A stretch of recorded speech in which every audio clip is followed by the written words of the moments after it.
Даже сейчас вот заранее сам расскажу, какая будет тема и почему. То есть, почему я не удивился, что такая тема, в принципе, возможна. Лет, наверное, 18 или 15 назад на анекдот.ру было признание же инженера-электрика о том, что он закончил вуз, работает инженером-электриком, он не знает, что такое электричество.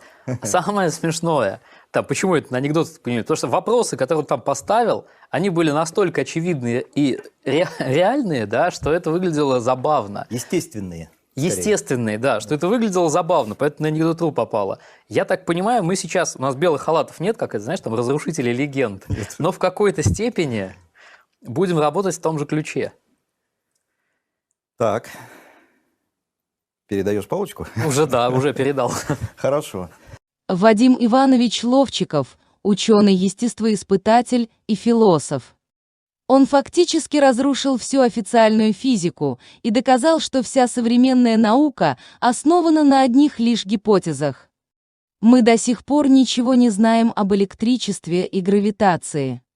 Он откровенно смеялся над школьными учебниками физики. Вадим Ловчиков родился 27 января 1966 года, умер внезапно и неожиданно для всех того же числа и месяца в 2021 году. Причина его смерти так и осталась не раскрыта. Тогда поговорим действительно об электричестве, но я бы хотел немного, так сказать, расширить.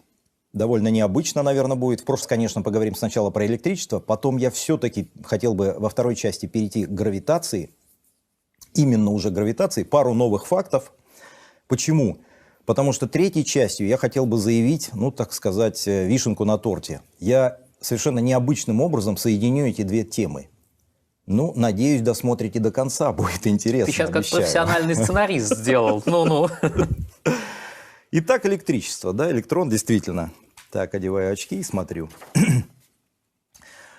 Что у нас, значит, в начале? Да, действительно, в конце примерно, ну да, в самом конце 19 века, начало 20-го, поскольку Джи Томпсону за свои катодные лучи дали Нобелевскую премию именно в начале уже 20 века, вот этот человек занимался, ну, тем, чем сейчас мы называем кинескоп, что ли, да? То есть лучи с катода, на которые подается высокое напряжение, ну, в откачанной атмосфере, в вакууме относительном таком.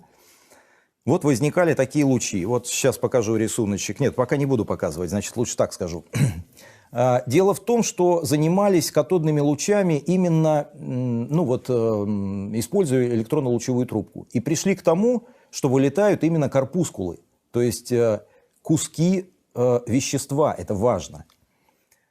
Эти куски вещества там отклоняли определенные, ну, пластинами, так называемой отклоняющей системой, и пришли к выводу, что они отрицательно заряженные, так называемые.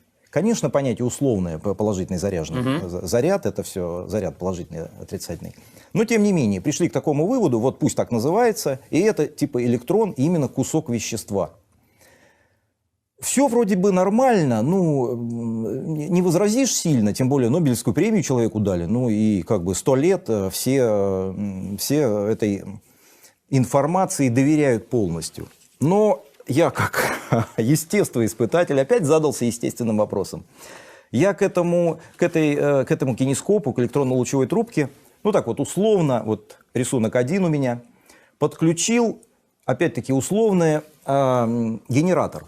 Рамка проводника в магнитном поле. Ну и как бы мысленно начал ее вращать. И подумал, вот интересно.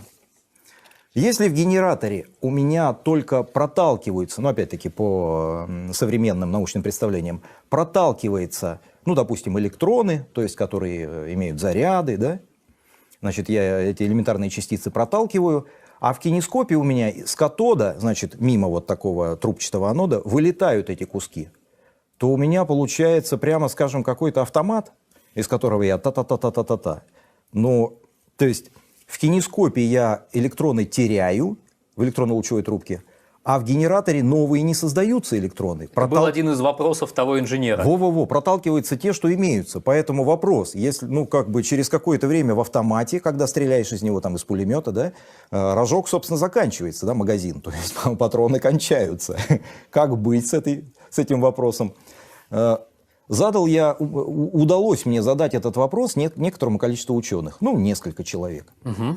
Ну, один просто вот, так сказать, как-то вот ничего не стал мне отвечать. Второй был более, он постарше уже, он, так сказать, отошел от дел, тем более коммерсант такой успешный. И, в общем-то, ну, ему как бы не было повода сильно, да, упорствовать. Поэтому он, да, а как же, нет, не может быть. Слушай, надо подумать, я не думал об этом.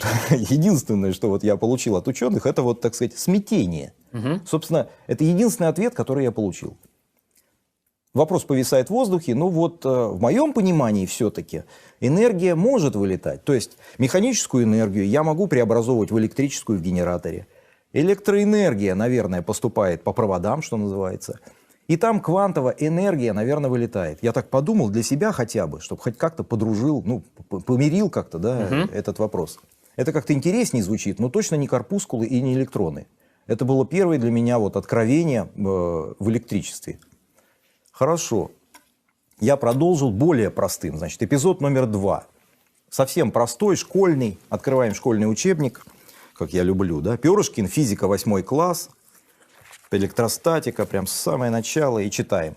Когда эбонитовую палочку трут о шерсть, то она заряжается отрицательно, а шерсть при этом положительно. Это объясняется тем, что при трении электроны переходят с шерсти на эбонит. Теперь в эбонитовой палочке, ну ладно, пусть будет так. Обратите внимание, с шерсти на эбонит переходят электроны. Это, конечно, ну, допустим, ну, вот это страница 70, да, а вот страница 71. В эбоните, резине, пластмассах и многих других неметаллах электроны прочно удерживаются в своих атомах и не могут двигаться. Поэтому такие вещества называются непроводниками или диэлектриками. Как с одного диэлектрика на другой диэлектрик переходят электроны? Если они не двигаются. Первое. Откуда они там? Там нет свободных электронов. Это диэлектрик. Второе. Направленное движение заряженных частиц называется электрическим током. То есть фактически нам говорят, что вот когда мы натираем эбонитовую палочку, мы получаем электрический ток. Сколько-то. Ну, как это? Это же шизофрения какая-то. Это же вот левое и правое полушарие, да? На двух соседних страницах. Ну, так же нельзя, подумал я опять, да? Думаю, ну ладно, хорошо, так сказать. Эпизод 2. Продолжим. Значит, диэлектрики. Еще более интересный вопрос у меня возник. Думаю, интересно, ну диэлектрики же, ну действительно наэлектризовываются. Ну, что-то же есть, как это, что-то там такое происходит. Ну, волосы к расческе прилипают же. Попробовал другой эксперимент. Ну, я сделал у себя лабораторный, условно говоря, конденсатор простой. Ну, 2 такие большие пластины, просто между ними воздух, ну, вот так их поставил вертикально и зарядил там электрофорной машиной. А потом дунул между ними. Посмотрел, а заряда нет. Я подумал, интересно, а куда делся заряд? Ну, у меня уже закралось подозрение. Заряд, возможно, в диэлектрике, то есть в воздухе, который между пластинами, а не на пластинах. Но нам-то говорят, что все-таки заряд конкретно на пластинах, конденсатор. Это Открываем. какая книжка? Теперь, значит, у нас Мякишев, физика, 10 класс, страница 281. Я просто для дотошных. Да, правильно. Под зарядом конденсатора понимают абсолютное значение заряда одной из обкладок. То есть в учебнике по физике все-таки настаивают, да, что заряд хранится на обкладке. Но тогда, так сказать, я уже догадался с этим экспериментом конденсатором и нашел в интернете описание еще более изысканного эксперимента. Просто супер. Здесь я покажу, ну, как бы модели, да, потому что, ну, это все-таки там высоковольтное что-то нужно, там какие-то штуки большие. Сейчас я просто его объясню. Там люди сделали 2 конденсатора, вот точно так же. Ну, пластины были побольше, там 300 на 300 примерно, допустим, там фольгированный гетинакс там, или там текстолит. Значит, снизу, потом диэлектрик, просто оргстекло, ну, тоже так большого, да, там 300 на 300. И сверху еще одна пластина.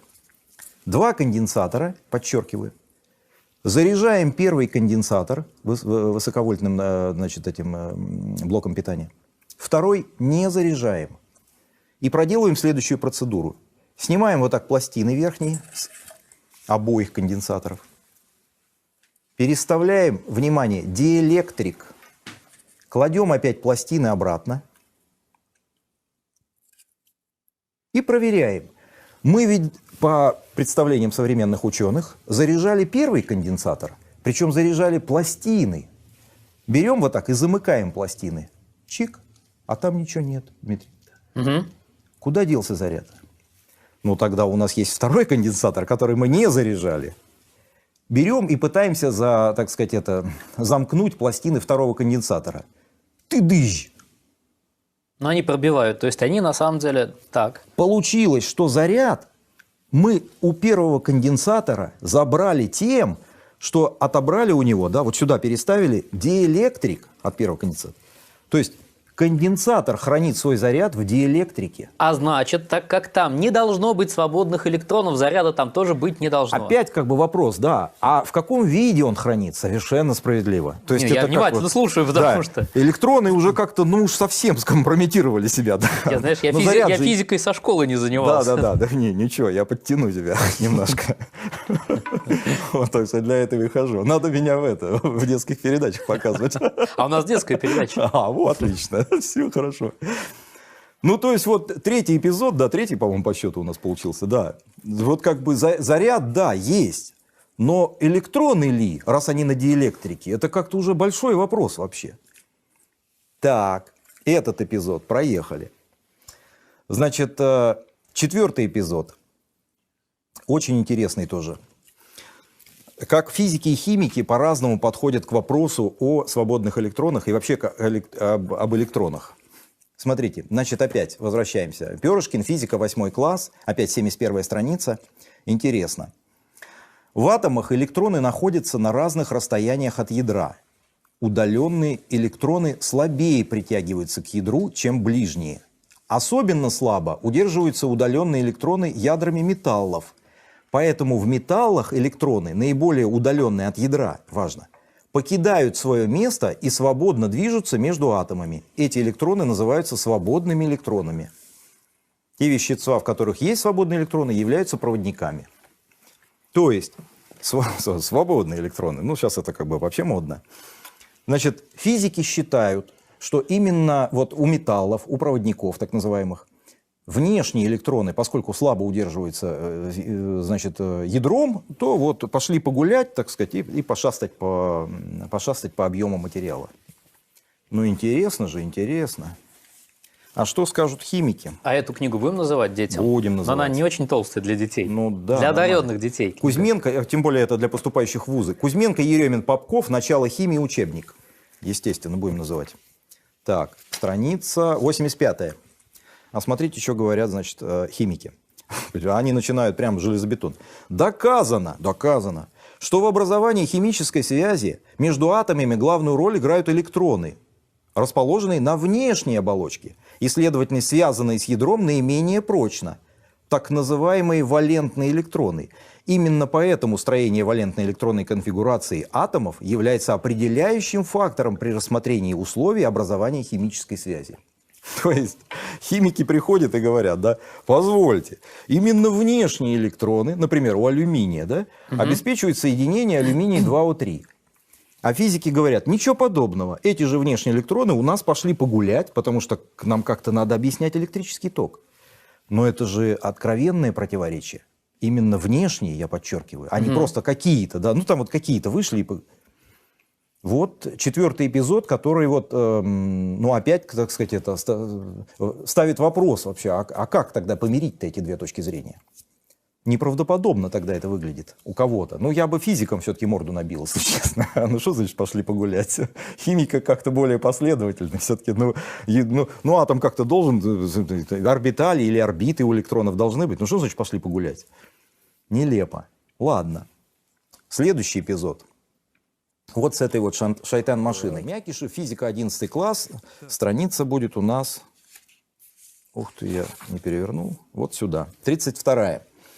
В разделе «Самоиндукция», значит, уверяют, что если магнит подносить к некоему замкнутому контуру, а вот у нас тут, значит, такое коромысло, сейчас покажу, что это все из алюминия. У меня тут магниты и болт такой, просто на болт я для удобства прикрепил. Вот, заклепки алюминиевые, все, так сказать, алюминиевые, трубки, коромысло вот это. Значит, тут все опора алюминиевая, абсолютно, ничего не магнитится. Значит, утверждается, что если, сейчас вот даже покажу, значит, одна трубка не разрезана, вот видишь, да, совершенно нормально, а вторая у нас разрезанная, вот я. Она разом. Я не Копперфильд, да, она, ну, мы ее разрезали, как по правилам, как написано в учебнике, и тут, так сказать, картинка такая есть, что надо изготовить вот такой вот прибор, чтобы продемонстрировать, значит, самоиндукцию. Значит, если контур замкнут, то, подводя, значит, магнит к такому контуру, в контуре возникает ЭДС, ну или вот ток, да, самоиндукции. Значит, и, соответственно, поле, которое препятствует, вот, кстати, ну, я так немножко поверну, наверное, так будет чуть видней. Вот, смотрите, о, и так вот, ну, могу и так показать. Значит, обратное магнитное поле возникает, препятствует вот, введению вот этого моего магнита. Или, если я ввел в эту трубку уже магнит, то препятствует тому, чтобы я вытащил ее. Вот, видите? То есть реагирует совершенно великолепно. Написано это на 32-й странице вот как. Если поднести магнит к кольцу без разреза, то в нем возникает индукционный ток, и направлен он будет так, что это кольцо отталкивается от магнита и стержень повернется. С разрезанным кольцом магнит не взаимодействует, так как разрез препятствует возникновению в кольце индукционного тока. Ну, мы же все умные, мы же знаем, электрический ток – это же упорядоченное движение заряженных частиц в замкнутом контуре. Как они могут двигаться в разомкнутом контуре? Ну, это же легко проверить. Беру магнит и... Сейчас коснулся немножко, да, сейчас будут меня это. Смотрите. А все реагирует. Угу. Чуть слабее, да, немножко, чуть-чуть послабее. Но взаимодействие есть. Взаимодействие просто железобетонное, вообще, без вопросов. Ну вот как бы, а к этому как отнестись? Я бы сказал, болт входит и выходит. Да, замечательно выходит. Ну как, вот у нас детская передача, не хочется им говорить, ребята, вас дурят, и это не я, не мы с Дмитрием. У нас только правда, ничего кроме правды. Ну вот как бы эпизод, который показывает, ну это как-то совсем обескураживает. Ну тут уж совсем как бы, да, если там какая-то логика может быть, что-то еще. Но эксперимент тут же уже вообще не попрешь. Ну да, и с конденсаторами тоже. Жестко довольно, но чтоб как-то с иллюзиями всегда расставаться сложно. И тем не менее. Такой эпизод про электричество. Значит, эпизод 6. Ну, про заряд, собственно, подходим уже к ключевому, ну, вот такая сакральная, да, сакральная тема или вот категория под названием электрический заряд. Казалось бы, ну, я вот как-то разговаривал просто там со знакомым, рассказывал ему, говорю, слушай, не поверишь, говорю, полез в учебник по физике, посмотрел, а там говорится, что понятие заряда дать не могут современные ученые. Он говорит, да не может быть, мы же все в школе учились, все же замечательно.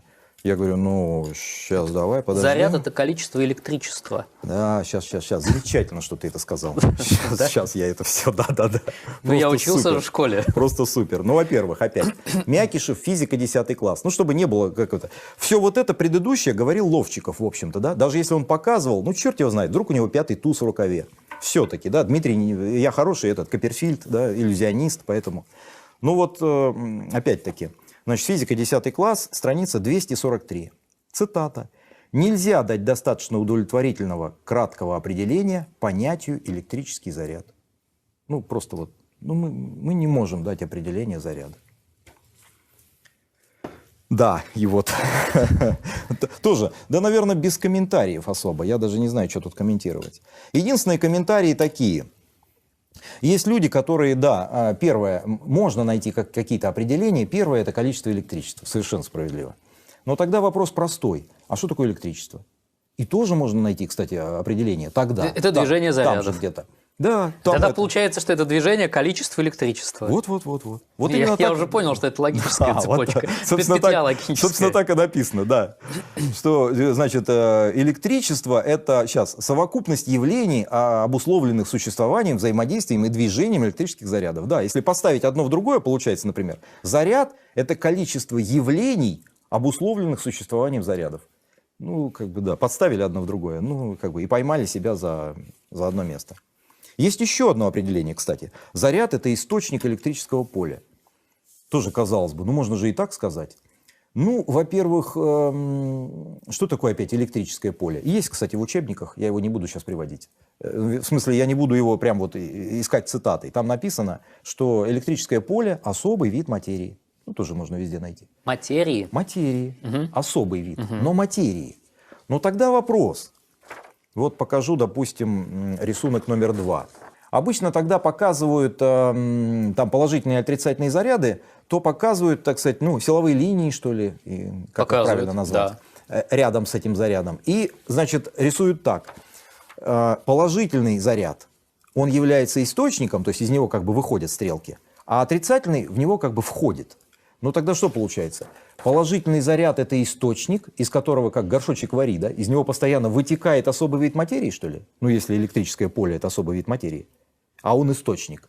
Как из источника воды, да, течет, что-то как сопли, да, иногда не остановишь неделями. Ну, это как-то нонсенс. А получается, что в электрон, допустим, да, в отрицательный заряд, постоянно втекает то же самое. А куда девается-то? Ну, это как-то вот опять, ну, мне это странно. Если опять взять тогда, да, раскрыть понятие электрическое поле, как особый вид материи, тогда непонятно, откуда берется и куда втекает. Для этого придумали теорию струн. Но мы сегодня не будем этого касаться. Нет, мы это не будем, это уж совсем, так сказать, высший пилотаж. Тут что у нас? Вот электрические железки какие-то, какие-то простые железки. Опять, да, вот про заряд. Но я бы последним, что называется, выстрел в голову, контрольный выстрел в голову сделал. Давайте посмотрим видео, которое я приготовил, значит, с заведующим кафедрой электромеханики, аж не больше, не меньше, зав. Кафедры электромеханики Московского энергетического института,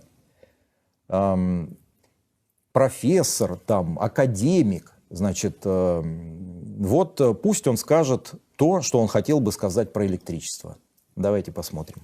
Игорь Петрович Копылов, доктор технических наук, профессор, заведующий кафедрой электромеханики Московского энергетического института. Игорь Петрович, так вот, такой вот глупый вопрос.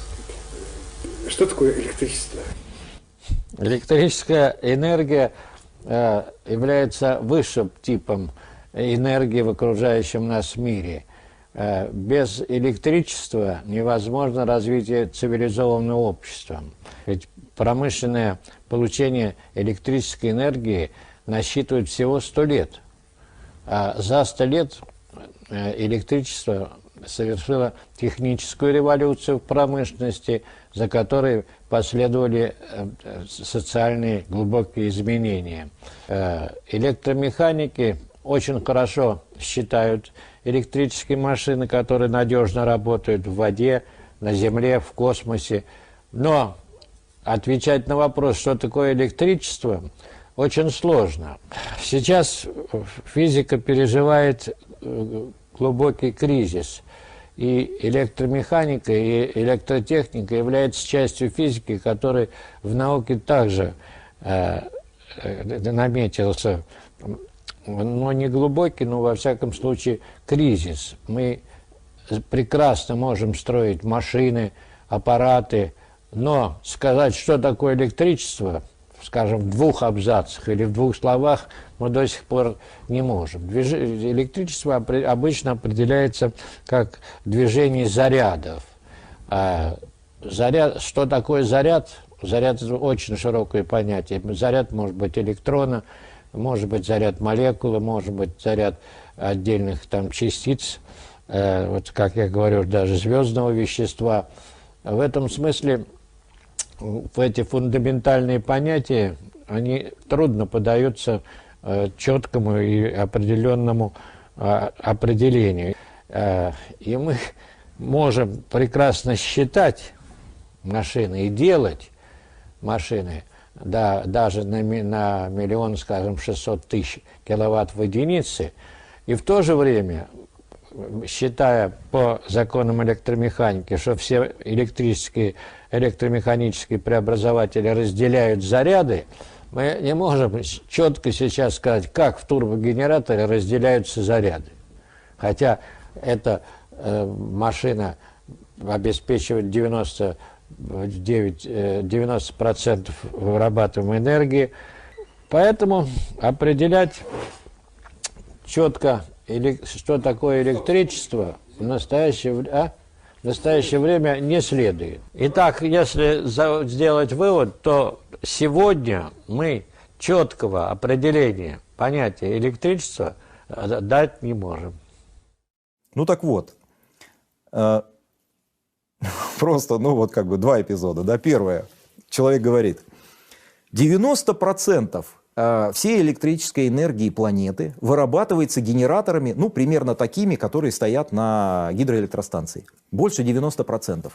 И мы не знаем, как разделяются заряды. Но это неудивительно, потому что такое заряды, непонятно. Угу. И второе, что он говорит, просто открытым текстом. Мы не знаем, что такое электричество. Ну, вот, собственно, опять, вот тут вот Ловчиков мог что-то наговорить, да? Даже цитаты из учебника. Но вот завкафедры-то, ну он-то точно. Я хотел сказать, давайте просто признаем, что проблематика существует. Что такое электричество?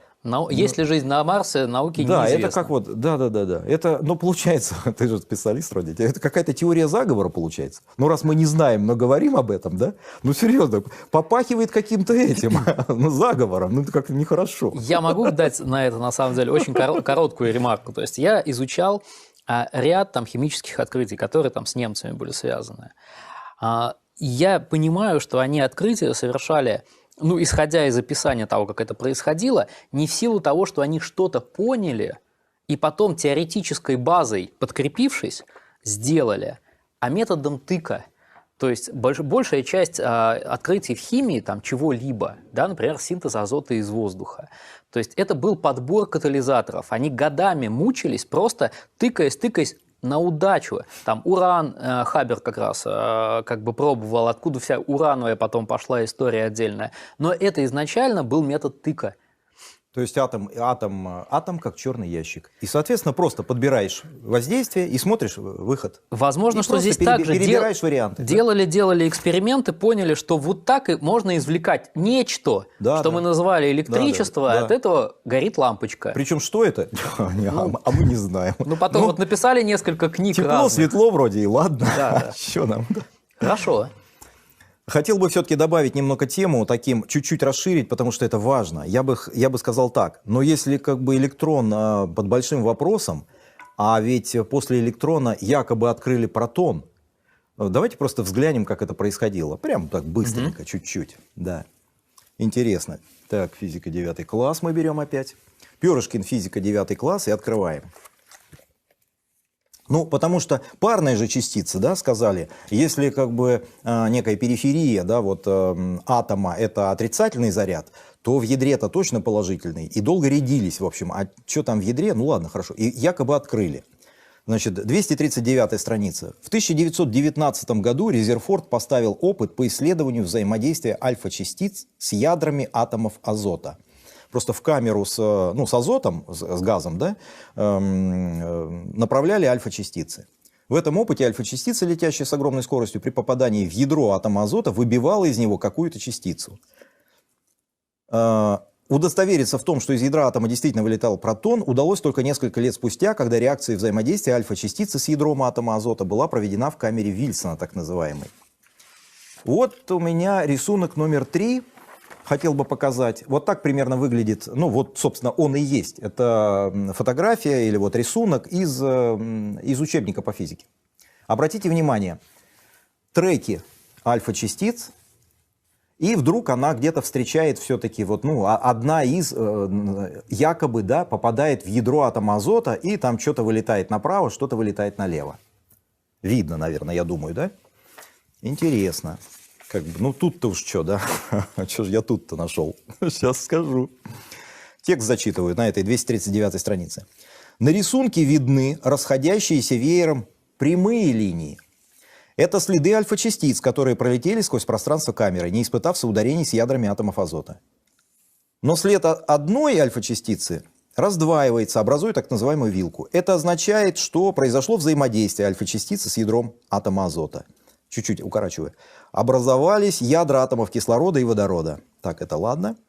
То, что образуются именно эти ядра, было выяснено по характеру искривления треков при помещении камеры Вильсона в магнитное поле.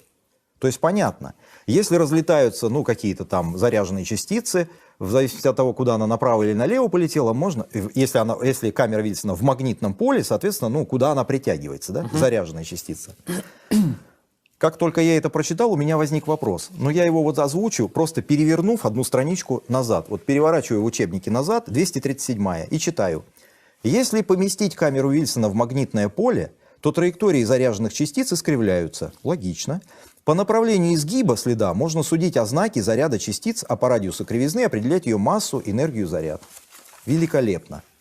И у меня тогда вопрос опять, как это, простой. Я опять показываю ту же картинку и спрашиваю. А альфа-частица – это что за частица? Известно, это ядро атома гелия. То есть она там плюс Е, плюс 2. То есть она там дважды положительно заряженная. И простой вопрос. А почему треки альфа-частиц прямолинейные? Если в магнитном поле заряд, да, почему они? Да, она же тоже должна изгибаться. Вот такой простейший сразу вопрос рождается. То есть перед нами какая-то картинка не соответствует чему-то. Я даже не знаю чему. Теории. Мало ли что куда. Да. Она не соответствует теории. Да, какая-то описанию даже не соответствует. То есть описание одно, а картинка с прямолинейными альфа-частицами. Тогда либо это не альфа-частицы, либо магнитного поля нет. Тогда что там вот в этой вилочке, что разлетелось куда? Хрен его знает. Что-то бабахнуло, да? Кирпич об стену бьешь, разлетаются ошметки. И что? С чего взяли, что они заряжены? Это первое возражение. Возражение номер 2. Тут написана формула, я не буду ее приводить, просто скажу, что я уже зачитывал, да, что когда альфа-частица попадает в ядро атома азота, то получается кислород, а это как бы большее, следующее, и водород. Водород имеется в виду ядра. Имеется в виду, что, ядро азота превращается в кислород, и вылетает протон. Вылетает протон, и альфа-частица всегда влипает в ядро атома азота. Так вот формула написана. Вопрос простой. Опять, если ядро существенно положительного заряда, и подлетающая альфа-частица существенно, тоже положительного заряда, почему они прилипают друг к другу? Почему не отскакивают или не разрушаются? Это как-то... Второе. В ядре атома азота вообще-то и протоны, и нейтроны. А почему нельзя выбить нейтрон? Почему строго здесь? Тут со 100% вероятностью утверждается, что всегда строго выбивался протон. Это еще более... Этот вопрос, так сказать, еще более жестко начинает высвечиваться, если мы опять перелистнем одну единственную страничку в этом же учебнике. На странице 240 «Открытие нейтрона». Начинается, и 241 написано. В начале 30-х годов 20 века были обнаружены неизвестные ранее лучи, они были названы бериллиевым излучением, так как возникали при бомбардировке альфа-частицами бериллия. Смотрите, провели тот же самый эксперимент, примерно то же самое, но был бериллий. Бериллий бомбардировали теми же альфа-частицами, в смысле, такими же альфа-частицами, ядра атомов гелия, атома гелия. Но почему-то в случае с бериллием альфа-частица, первая, она строго влипает в бериллий, в ядро, опять для меня это, но она строго выбивает нейтрон. Вот это уж совсем для меня как бы. То есть у бериллия она строго выбивает нейтрон, а у азота строго протон. Я в это как-то не сильно верю. Поэтому мне вот это описание, конечно...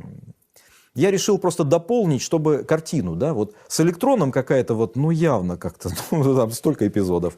А с протоном, нейтроном, знаете, вообще-то не лучше.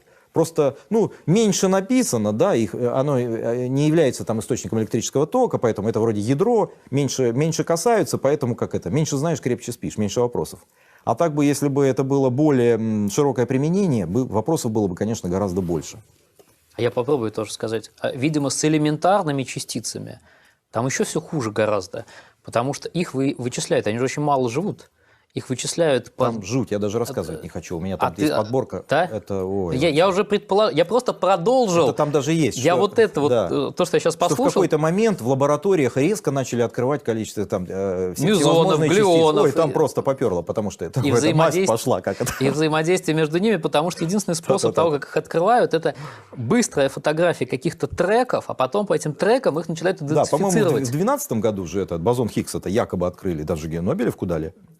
Позже, мне Да, кажется, нет? по-моему, в 12. Да, Нет, в 12. может быть, ага. И там тоже, там же картинка какая-то есть. Там понятно, просто что там его нет. Там просто как взрыв, как это, на макаронной фабрике. Но вот как бы, а Нобелевскую получили. Поэтому, да, это там вообще полный швах. С Нобелевской там совсем сложно. Его же нельзя повторить, этот эксперимент, никем, кроме этой же лаборатории, чтобы проверить. Поэтому там не будем. Завершить, Да. значит, хочу тему вещества последним. Значит, действительно, даже когда открыли протон, сразу стал вопрос, а как протоны в ядре, ну ладно, электроны тут как-то летают там, каждый по себе, а как протоны в ядре удерживаются рядом?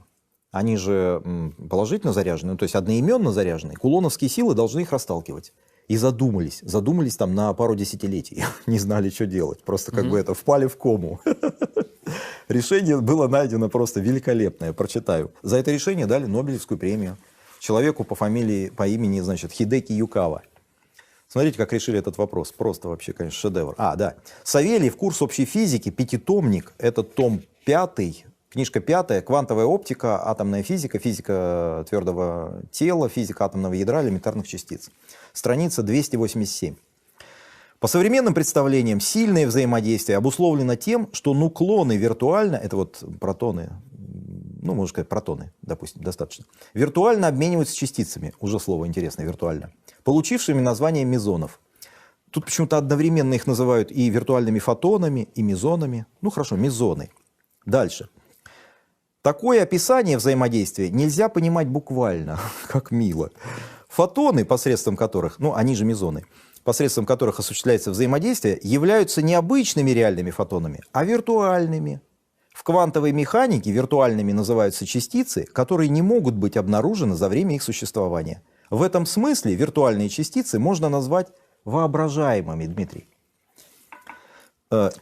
Пока натянута как бы сова на глобус, достаточно сказать хорошо, потому что они красиво. так быстро существуют, что засечь их нельзя. Да, вот но только, их можно... Только что тут был, да. Нет, но их можно по воздействию, потому что они воздействуют на что-то, зафиксировать. В принципе, кстати, не противоречиво написано. Это я дискутирую с тобой. Да. Дальше еще одна проблема возникает. Смотри, тут то эту я отбил, как мне кажется. Да, пусть так. Чтобы лучше понять смысл термина «виртуальный», рассмотрим покоящийся электрон. Процесс создания им в окружающем пространстве поля можно представить уравнением. Там Е переходит в Е плюс H-ню. То есть из электрона возникает он же плюс фотон. А как же так? И дальше пишется, действительно. Суммарная энергия фотона и электрона, фотона, имеет виртуального этого мезона, суммарная энергия больше, чем энергия покоящегося электрона. Следовательно, превращение, описываемое уравнением, сопровождается нарушением закона сохранения энергии. Смотри, честно признаются. А дальше они выходят из положения. Однако, для виртуального фотона это нарушение является кажущимся. Я не знаю. Подвинься поближе, дружок. Сейчас я расскажу тебе сказку. Я этот текст, конечно... Нет, он, конечно, милый. Ничего не могу сказать. По-моему, это надо текст публиковать в разделе, или, может, даже давать Нобелевскую премию, но там научная фантастика, то есть литература, физика, я не знаю. Кажущаяся. По-видимому, там, виртуальный, нельзя обнаружить за время существования. А с чего вы взяли? Просто нет ответа на вопрос, а как протоны удерживаются. А раз они якобы удерживаются, я же только что прочитал, а есть ли протоны? А может и нету. Но раз уже придумали, понимаешь? Я и хотел сказать, это дерево, которое начало криво расти. С электрона. Да. Оно с электрона раз, а надо протон. Придумали. А дальше это все тяжелее и тяжелее начинает натягиваться. Ой, проблема. Да. Ой, тогда пусть будет воображаем. Тут мы уже ничего не можем придумать существенного, физического, потому что, никак, нету. Пусто. тогда пусть будет воображаемый. Ну, как-то же они... Там же британцы все это придумывали, как с гравитацией. Ньютон же британец, это тоже британцы. Не знаю Я просто, я, это да. британская наука. Не, ну, Савелий. По Вообще наука, я обратил внимание, наука... По заявлению британских ученых. Абсолютно это общее, да. Да. Поэтому в нашем, вот даже в 8 классе, по-моему, начинается, значит, здесь, сейчас не буду показывать, по-моему, не 8 класс какой-то, не помню. Значит, приводится надпись с надгробной плиты Ньютона. Как велик Ньютон. А там же, там она в том числе имеет слова. Пусть смертные радуются, что в их среде жило такое украшение человеческого рода. Понимаете? И в наших учебниках это написано. К вопросу, чья это наука? Ну, британская тогда. Раз восхваляет Ньютона так в наших учебниках. Нету про Ломоносова ни слова, понимаешь, не про британские Менделеева. ученые, они сейчас про... А Ньютон это светоч просто всего. Поэтому, ну, отвечаю на вопрос. Я понял. Косвенно понятно, что это британская С наука. пиаром у них всегда все было хорошо. Да-да-да, у них это и сейчас просто британские ученые впереди планеты всей. И хотел бы интересной темой закончить, ну, вообще, этой фразой закончить. Есть такой человек, вроде бы пока еще жив, Дэвид Мермин. Может быть, запомнишь, потом пришлю, будешь козырять, может быть, что-то такое энциклопедическое. Так вот, его как-то спросили, студенты, значит, попросили дать физическую интерпретацию квантовой механики. Мол, объясните, а как это вообще? Ну вот как это? Ответ был просто шикарный. Он был такой: заткнись и считай. Но это суровая британская частная школа. Это вот просто, вот мужик, слышь, типа, сука, извиняюсь, да.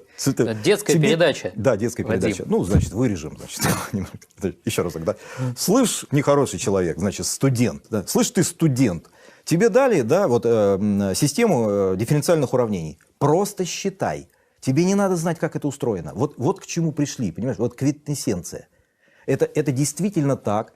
Потому что вообще, ну вот если позовешь, может быть, еще раз расскажу о том, что я открыл обобщенную формулу энергии, весь учебник физики, всю физику сжал в одну формулу, поперли интересные выводы. Так вот, я попытался свои, ну буквально на 3 страничках послать, в том числе академику. Дали там более-менее какой-то выход, я ему написал, и он ответил примерно так же. Он ответил: ну, читай Ландау Лившица, там, где нет математики, вот математических вот таких вот, там на 50 страниц, да, таких вот уравнений математических, там как бы нет физики. Все, что ты вот это все философствования какие-то, ну, что это, какая-то физика. То есть математика, вот для них теперь физика. И наш ученый, академик, точно так же мне ответил. Фактически он тоже мне сказал: заткнись, и либо пришли математические уравнения систему, либо не занимайся ерундой. Ну, на Все самом одно и деле, то же. отчасти это справедливо, потому что математика на сегодняшний день язык науки. То есть... Отчасти да, но когда ты описываешь физические процессы, совершенно справедливо.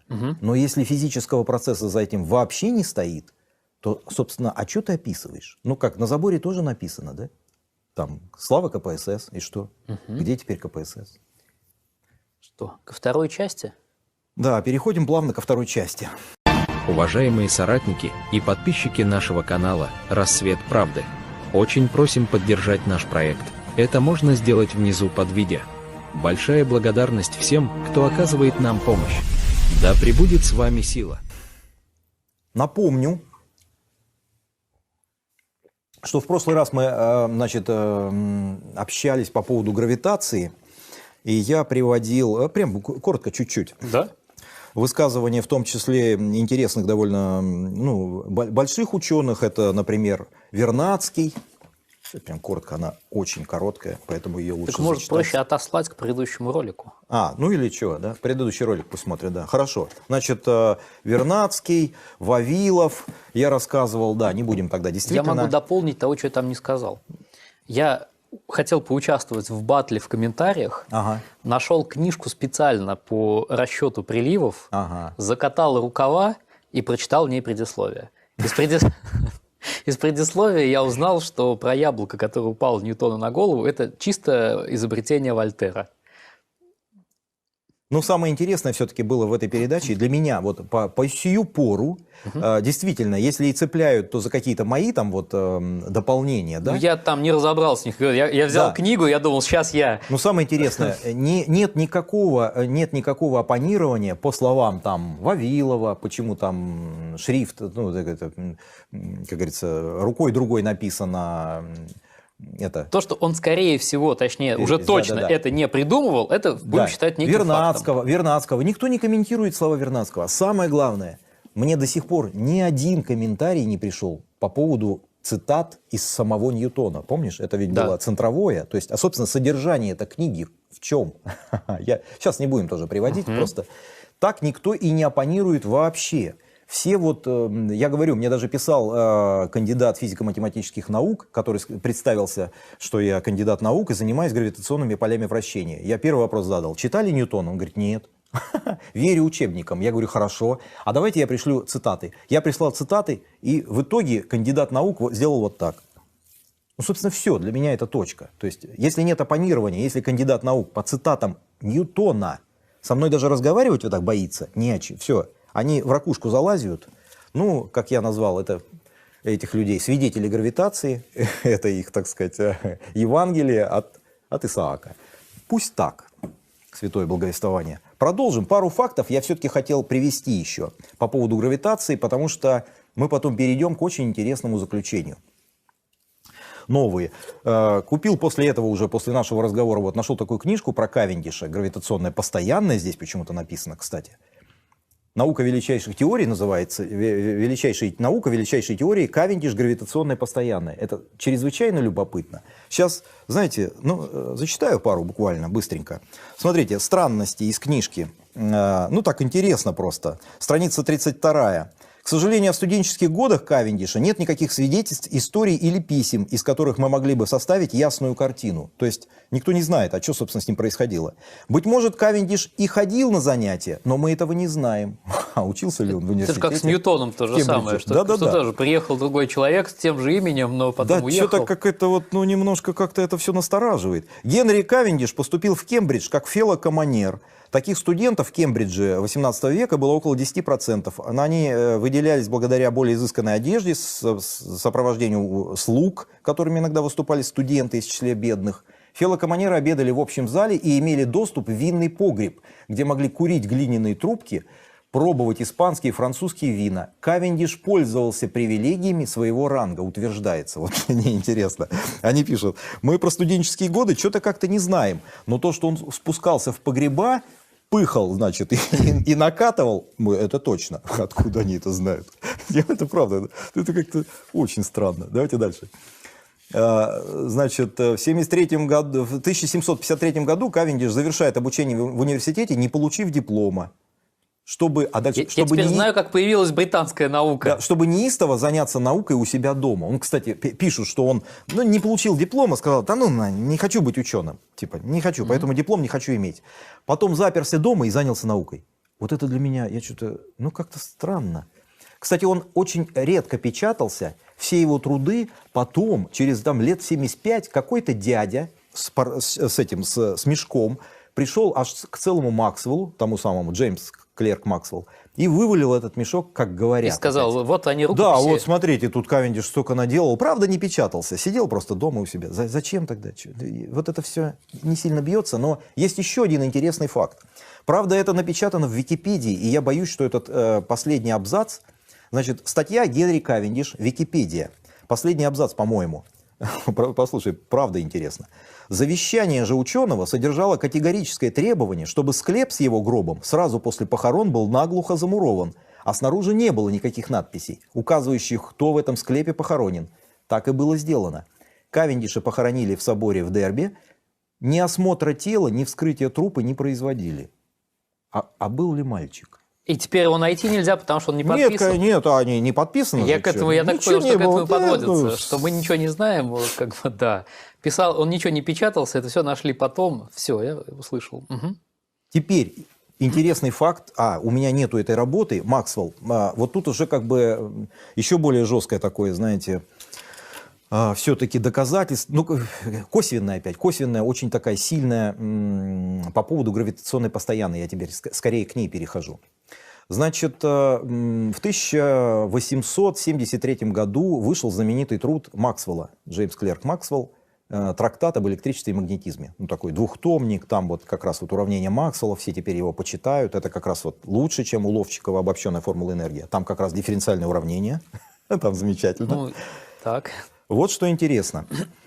Начинает он почти в начале, там, значит, на странице 31, нет книжки у меня, но всегда можно скачать в интернете, это в широком совершенно запросто. Первый том, 31 страница. Смотрите, что он пишет. Значит, так, где тут у меня притяжение массы? Нет, это я... Нет, лучше скажу. Он вводит так называемую МЛТ-систему. Значит, он говорит, что все физические величины, в принципе, могут быть выражены через три основные. Через массу, ну, как бы протяженность и время, длительность. То есть все можно выразить через килограмм, секунду и метр. Удивительно, откуда он это взял, но это потом дало как раз толчок вот этим вот работам по пространству-времени. Вот. И Эйнштейн, у нас, кстати, вот Вернадский как раз очень плотно этим занимался, ну, еще там ряд людей, естественно. И тут же говорит, а массу можно выразить через ЛТ. Значит, берет и сравнивает. Смотрите, что. Сейчас это важно, потому что это именно к теме. Значит, рисунок 4 покажу.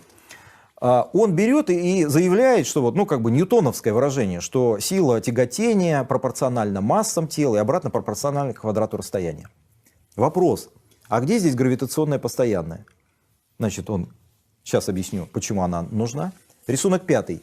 И сравнивает он эту силу, приравнивает к ньютоновской же F равно ma. Соответственно, получается, что массу можно выразить, масса равна r квадрат там, умножить на a. То есть масса в ЛТ-системе, он уже вводит таковую, выражается через, грубо говоря, кубометр делить на секунду в квадрате. Вот такая интересная вещь, это ЛТ-система, вот пространство-время. Это, конечно, тема отдельного разговора, но вот я просто рассказываю то, что у Максвелла. Любой меня может проверить. Вот что интересно.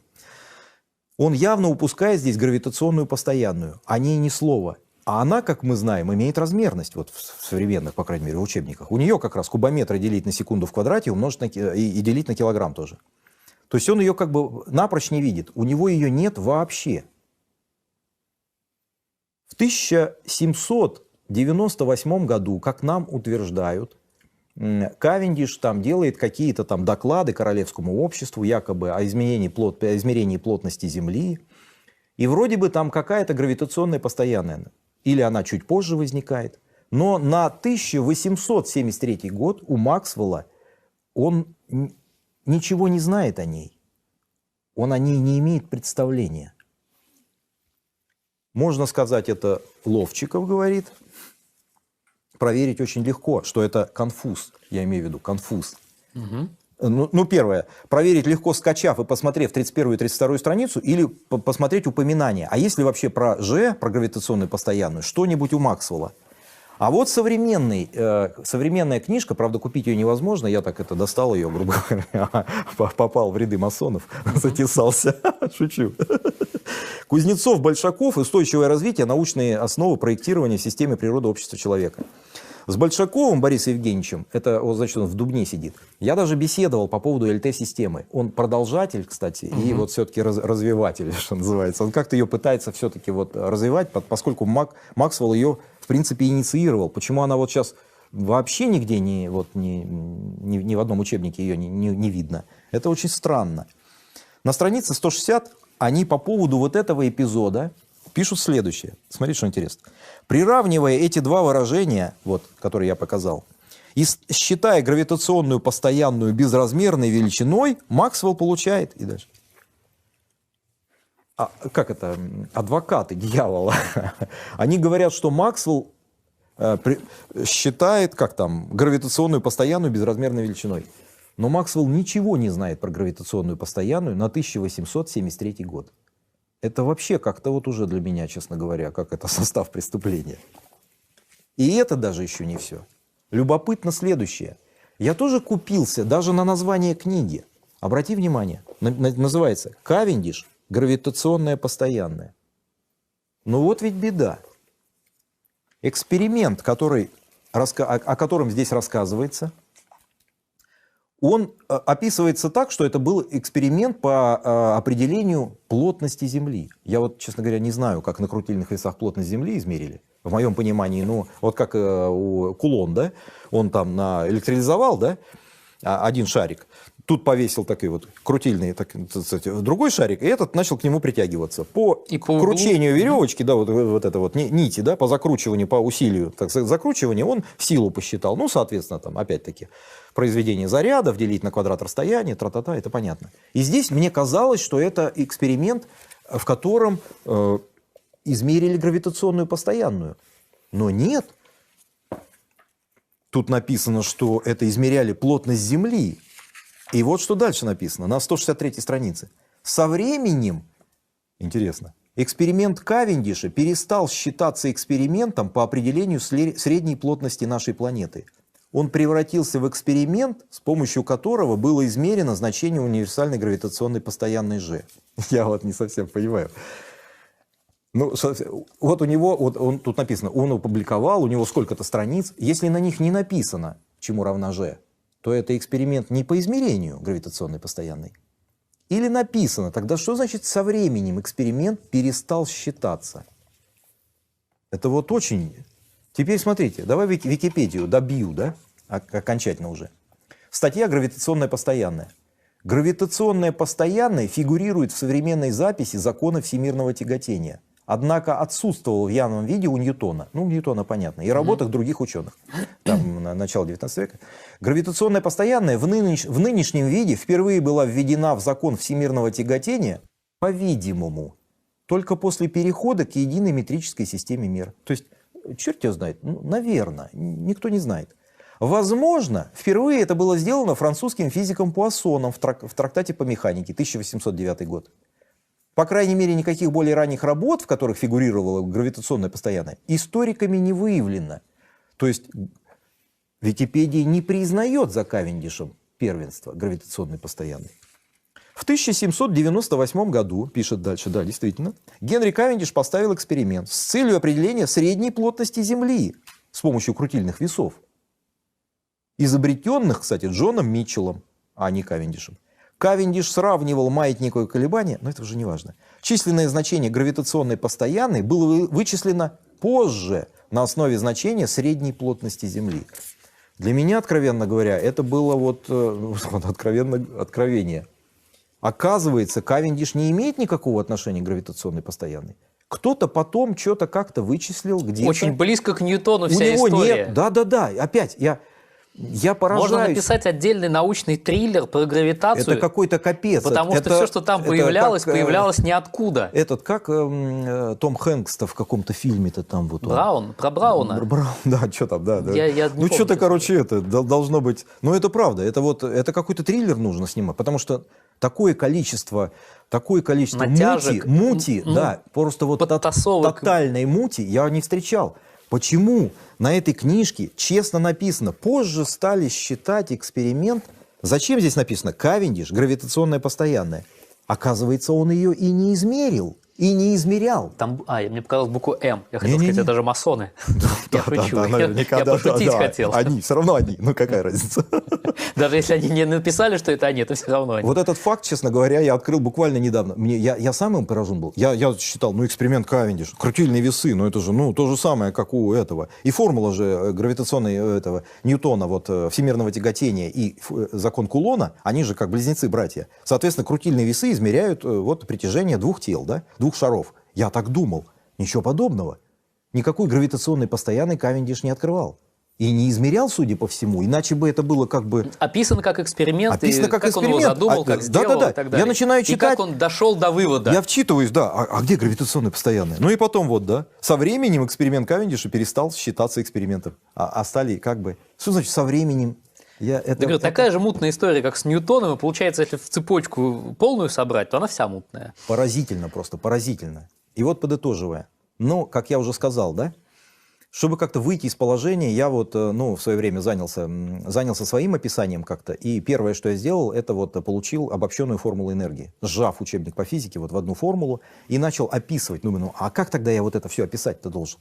И понятно, что это начал разворачивать, сейчас об этом говорить не будем, а хотел бы сказать следующее, подытоживая уже как бы все, выходя на финал.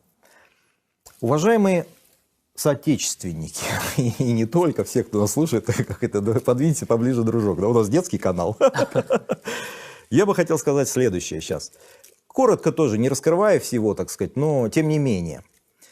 Я пришел к выводу, по крайней мере, я, да, в рамках своей гипотезы для себя исключительно, я пришел к выводу, что нет хотя бы, вот, допустим, да, в частности, у планеты Земля никакого гравитационного поля. Вообще гравитации нет, и у планеты Земля нет гравитационного поля, и отдельно магнитного поля Земли. А есть электромагнитное поле Земли.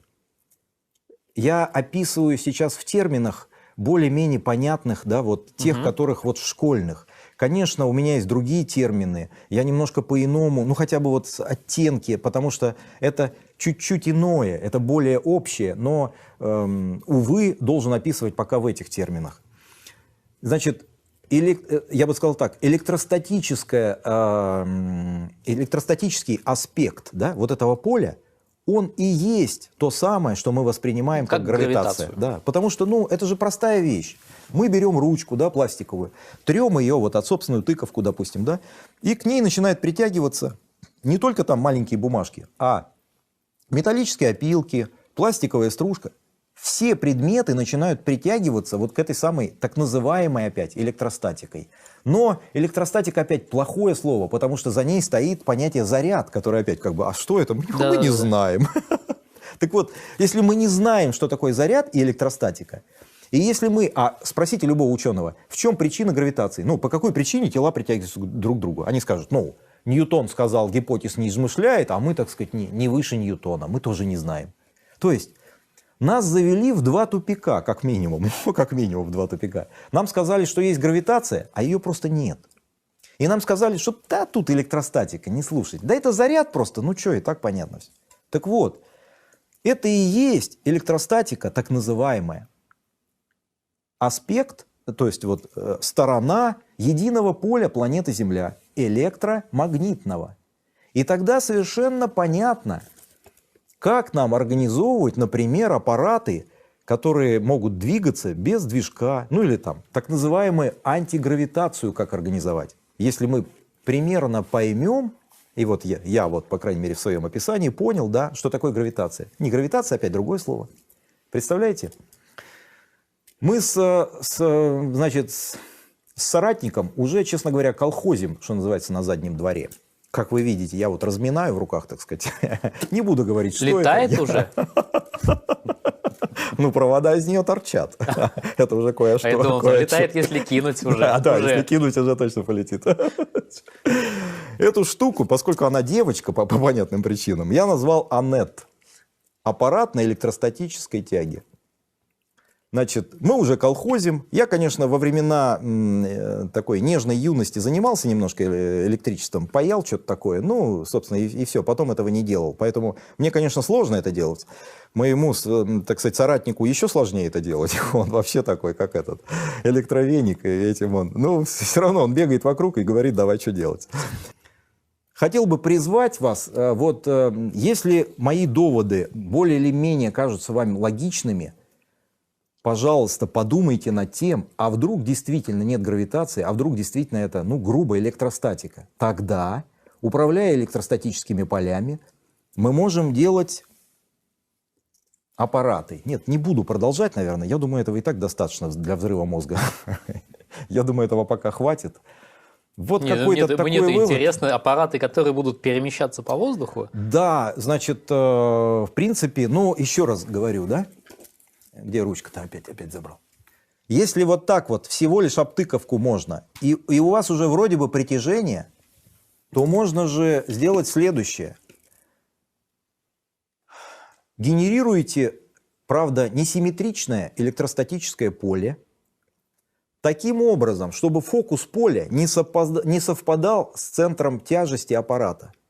Угу.